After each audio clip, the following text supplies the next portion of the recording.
Mansu adalah seorang kepala keluarga yang menaruh seluruh harga dirinya pada kemampuannya sebagai penyokong utama bagi istri dan kedua anaknya. Ia menikmati peran sebagai sosok yang diandalkan, merasa bangga akan karir stabilnya di perusahaan Solar Paper yang memungkinkannya memberikan kehidupan nyaman bagi Miri, Siwon, dan Riwon. Di matanya, kebahagiaan keluarga adalah saat mereka bisa berkumpul di halaman rumah sambil menikmati hidangan terbaik, sebuah potret kesempurnaan yang ia yakini akan bertahan selamanya. Baginya pekerjaan di Solar Paper bukan sekedar kantor, melainkan pilar utama yang menjaga harga dirinya tetap tegak sebagai seorang laki-laki. Namun, kestabilan itu runtuh seketika saat perusahaan tempatnya mengabdi diakuisisi oleh pihak asing yang berujung pada pemecatan massal dan juga dirinya. Perubahan ini tidak hanya menghancurkan kondisi finansial, tetapi juga meruntuhkan ego Mansu yang sempat mencoba menyembunyikan kenyataan pahit tersebut dari istrinya. Meskipun Miri tetap berusaha memberikan dukungan moral di masa-masa awal, realitas mulai mencekik mereka 1 tahun kemudian saat tabungan kian menipis dan Mansu terpaksa banting tulang di pekerjaan retail yang tidak menjanjikan masa depan. Kini, keluarga Yeo berada di titik terendah di mana mereka harus mengorbankan hal-hal yang paling mereka cintai demi bertahan hidup. Krisis ini menghantam Riwon paling keras karena bakat jeniusnya dalam bermain selo terancam terhenti akibat biaya pendidikan musik yang tak lagi terjangkau. 여보, 댄스 학원도 관두자. 당신 분재 잡지 리원이를 가르칠 수가 없네요. 한테 배워야 돼요, 우리 리원이. 종이 만드는 나무는 따로 키워서 베고. Keadaan semakin memilukan saat mereka harus merelakan anjing kesayangan mereka dipindahkan ke rumah orang tua dan bersiap meninggalkan rumah mereka demi pindah ke tempat yang jauh lebih kecil. Menghadapi kenyataan bahwa kehidupan sempurna yang mereka banggakan kini telah berubah menjadi perjuangan untuk sekedar bertahan. Tekanan hidup membuat fisik dan mental Mansu memburuk. Ia membiarkan sakit giginya yang parah tanpa diobati karena alasan penghematan dan kepicikan. Miri terpaksa bekerja sebagai asisten dokter gigi bernama Jinho untuk membantu keuangan keluarga mereka.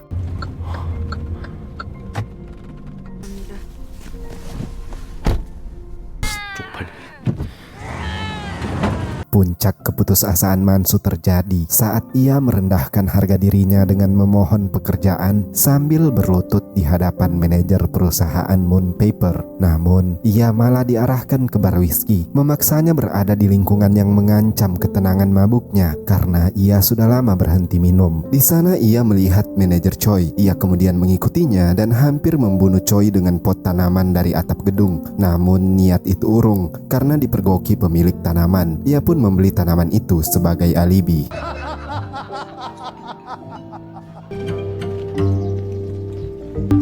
그럼 죽여.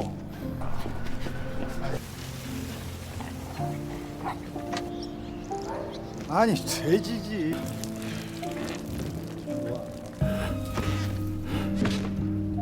몇이나 될까 경쟁자가? 얼마 드리면 돼요?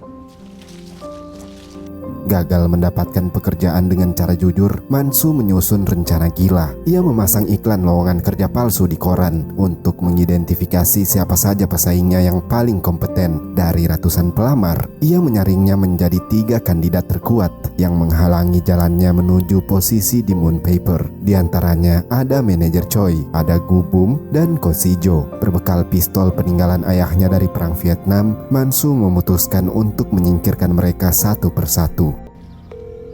네, 별표맨입니다. 있는데 그거 아니거든요. 13년부터 고객 대부분이 방위산업체인 흡수합병도였고 이 과정에서 저를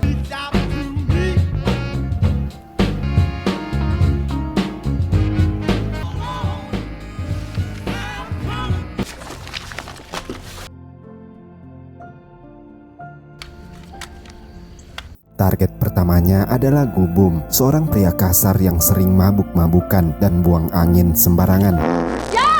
삶입니다. 제지 또는 화학 해고급 부티 광우체국 사소함 76. 이미 시작되었습니다. Mansu mengintai Gu Bum dan istrinya Ara saat mereka berjalan di hutan.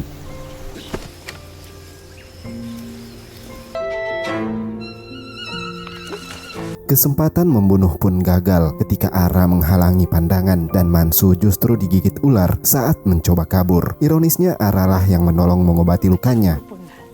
이막 중에 갑자기 에휴 당신이 종이 그놈의 종이 빨리 니크 윤활유 가져와서 듬뿍 뿌려달란 말이야 우편함 걱정하지 말아요 연극할 때 해봐 뱀을 쫓으면서 걸어요. Keesokan harinya, Mansu mencoba lagi dengan menyusup ke rumah Gubum. Tapi di sini, ia justru memergoki Ara sedang berhubungan intim dengan pria lain. Saat Gubum pulang dan memergoki perselingkuhan itu, terjadi kekacauan. Mansu yang bersembunyi akhirnya terlibat pergulatan dan tak sengaja menembak Gubum. Ara yang sudah muak dengan suaminya merebut pistol itu dan menembak mati Gubum untuk memastikan kematiannya. Lalu, ia mencoba membunuh Mansu. Beruntung Mansu berhasil melarikan diri dari rumah gila itu. 아니 내가 무슨 모임에 취소됐다.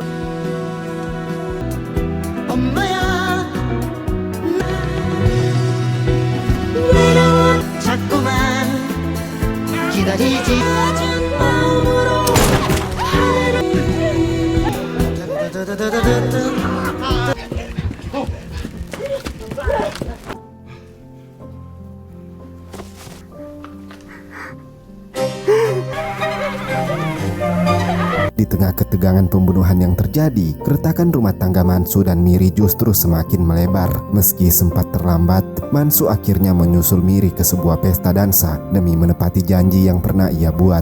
Namun di pesta tersebut, rasa cemburu Mansu memuncak hingga ia menuduh istrinya berselingkuh dengan seorang dokter gigi yang juga merupakan atasan Miri. Pertengkaran hebat pun tak terhindarkan dan membuka kembali luka lama di antara mereka. Miri yang murka lantas mengungkit masa lalu kelam Mansu, mulai dari tabiat buruknya di masa lalu hingga kesalahan-kesalahan yang pernah ia lakukan dulu. Namun, perdebatan itu tidak berlangsung lama karena keduanya segera menurunkan ego masing-masing.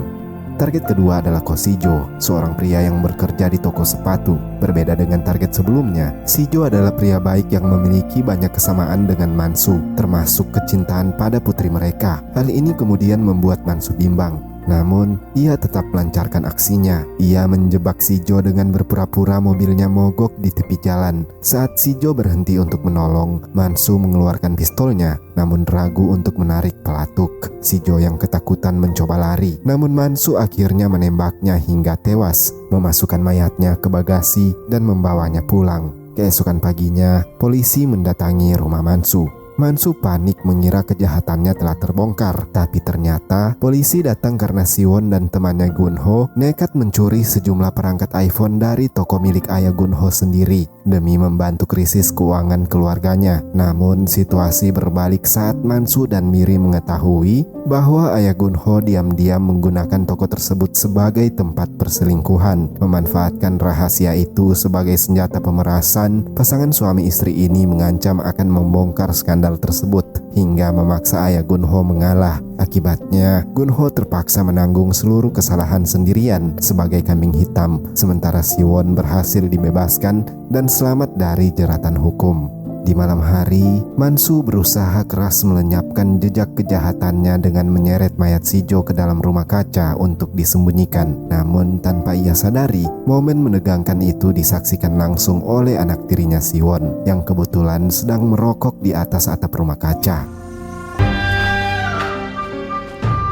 Situasi kian pelik ketika detektif tiba-tiba mendatangi kediaman mereka untuk menyelidiki hilangnya Gubum dan Shijo setelah polisi melacak bahwa kedua korban terdaftar dalam iklan lowongan kerja palsu yang dibuat oleh Mansu. Di bawah tekanan interogasi yang mengintimidasi, Mansu hampir kehilangan kendali diri dan nyaris keceplosan mengisyaratkan bahwa kedua pria yang sedang dicari tersebut sebenarnya sudah tewas. Target terakhir yang harus disingkirkan oleh Mansu adalah Choi Senchul. Setelah berhasil melacak keberadaannya hingga ke rumah, situasi berubah tak terduga ketika Choi justru menyambutnya dengan ramah dan mengundangnya masuk untuk minum bersama. Di bawah tekanan batin yang hebat serta rasa frustasi yang memuncak, Mansu akhirnya melanggar pantangannya sendiri dan mulai menegak alkohol lagi hingga mabuk berat. Di tengah kondisi setengah sadar dan didera rasa nyeri yang luar biasa, Mansu melakukan aksi nekat dengan mencabut sendiri giginya yang sakit secara paksa menggunakan sebuah tang. Rasa sakit yang bercampur dengan efek alkohol itu memicu luapan amarahnya, hingga Mansu langsung menyerang dan membunuh Choi dengan cara membekapnya sampai kehabisan napas. Untuk melenyapkan jejak pembunuhan tersebut, Mansu dengan cerdik menyumpal mulut Choi menggunakan potongan daging mentah dan menuangkan sisa alkohol ke tenggorokannya. Merekayasa tempat kejadian perkara agar kematian tragis itu terlihat seperti kecelakaan murni akibat tersedak muntahannya sendiri saat mabuk. Di rumah, Siwon yang didera ketakutan akhirnya tidak bisa lagi memendam rahasia dan menceritakan pemandangan mengerikan yang ia saksikan dari atas atap rumah kaca kepada ibunya. Diliputi rasa cemas, Miri bergegas menuju halaman belakang dan nekat menggali tanah di bawah pohon yang baru saja ditanam.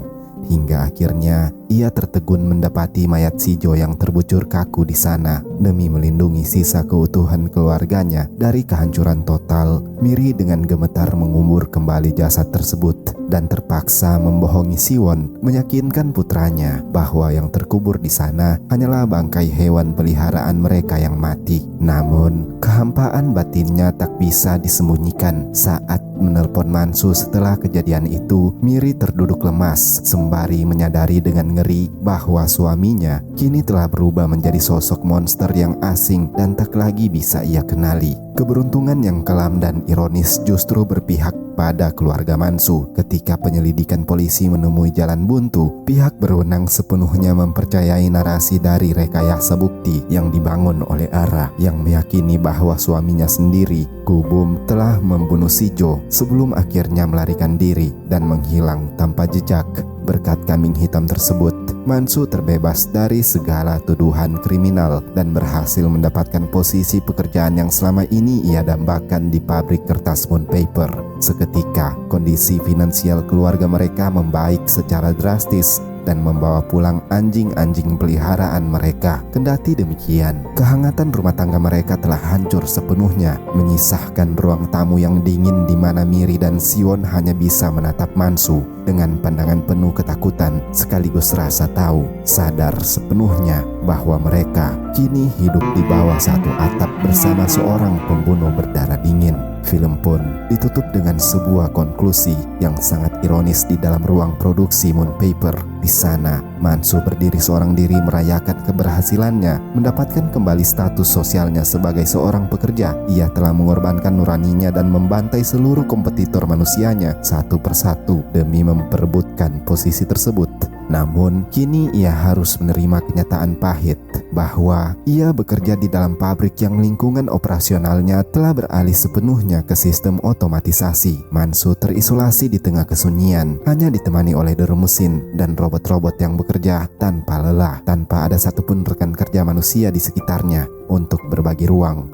Di tengah keheningan mekanis itulah film berakhir dengan menyisakan kehampaan mendalam atas segala pengorbanan kejinya yang sia-sia. Pelajaran yang bisa kita ambil dari film ini adalah harga diri sejati seorang manusia tidak ditentukan oleh jabatan, isi dompet, atau status sosial. Menjadikan materi sebagai satu-satunya pondasi harga diri hanya akan membuat kita rapuh saat badai hidup datang. Terima kasih sudah menonton hingga selesai. Jika kalian suka, silakan like dan subscribe channel ini, dan sampai jumpa di video berikutnya.